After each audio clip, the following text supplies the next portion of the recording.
Доброе утро всем. Идем с Марусей, вот там Маруся, в ветклинику. Посмотреть, какой он там шов. Вроде она не лизала, но все равно.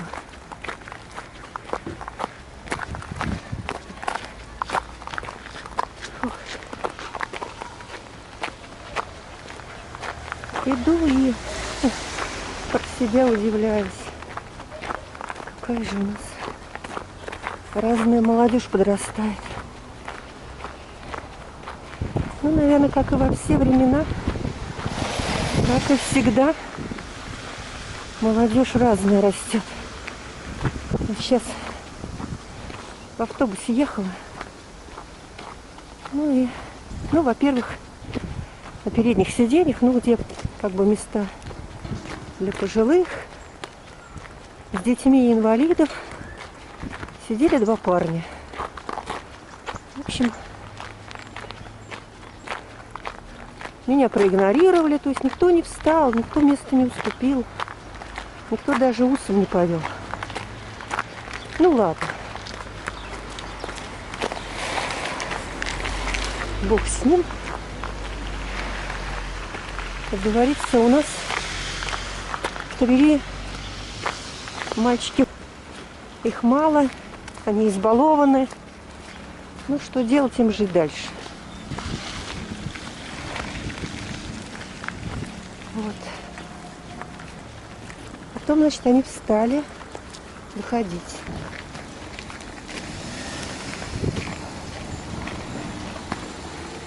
То ли едет, то ли нет.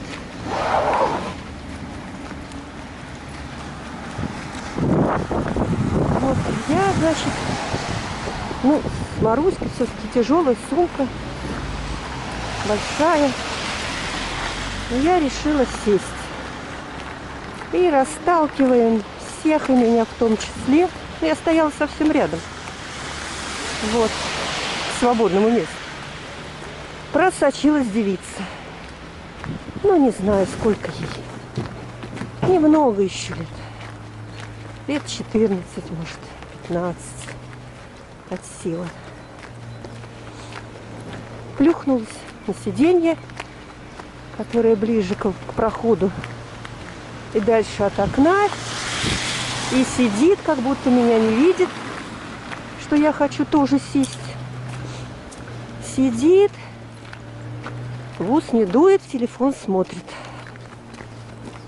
Я говорю: девушка, вы подвиньтесь. Она говорит: нет, я там сидеть не могу у окна. Я говорю: тогда пропустите меня, я сяду. В общем, кряхтя и ворча, она встала, меня пропустила. Сидит без маски, даже не думает ее одевать. Вот. Я села, конечно, я же не могу удержаться. В молодости-то никогда за словом в карман не лезла, а уж под старость лет-то, сами понимаете. Я сижу и тихо так ей говорю: скажите, пожалуйста, а что вам мешает маску-то одеть? Окна что-то ей там дуло, не знаю, что там ей мешало. А маску-то что мешает одеть? Она говорит: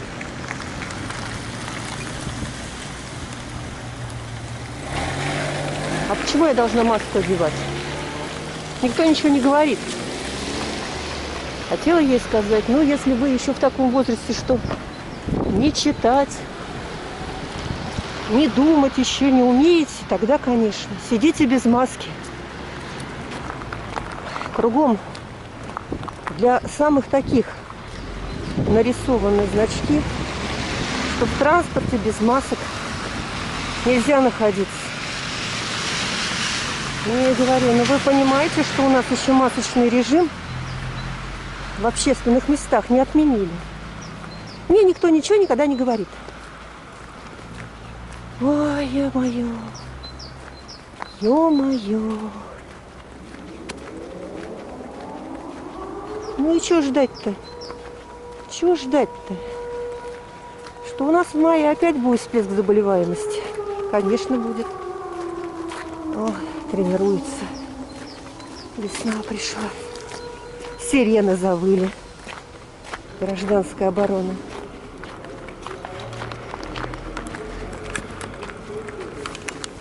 Ну вот. 5 минут страха, и мы свободны. Все, вроде говорят, что все со швом хорошо. Разойтись он уже не должен. Но еще в идеале до конца недели надо походить в попоне. Ну ладно, ничего страшного. Походим в попонке. Потому что, ну, конечно, интерес к шву есть. Потом он чешется немножко. Так вот фельдшер говорит, ассистент врача нас понимал. Вот.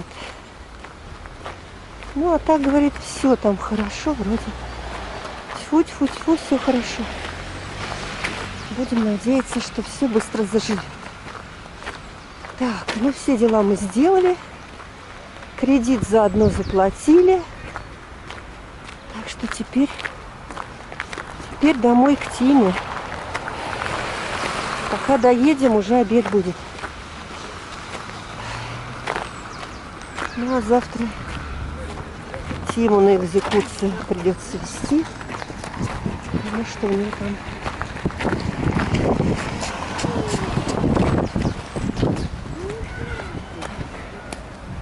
животик у него опять там набух, набряк. Пошли сюда. По двору срежу немножко. И зубы меня волнуют.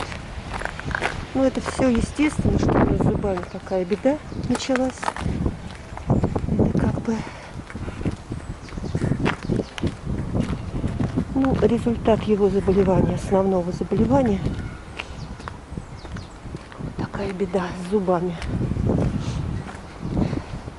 Ой, Господи, так, ну ладно. Сейчас срежем. 40-50 и мы дома. Ну, если автобус придет. Конечно, если придется ждать, то попозже. Хух-хух-хух.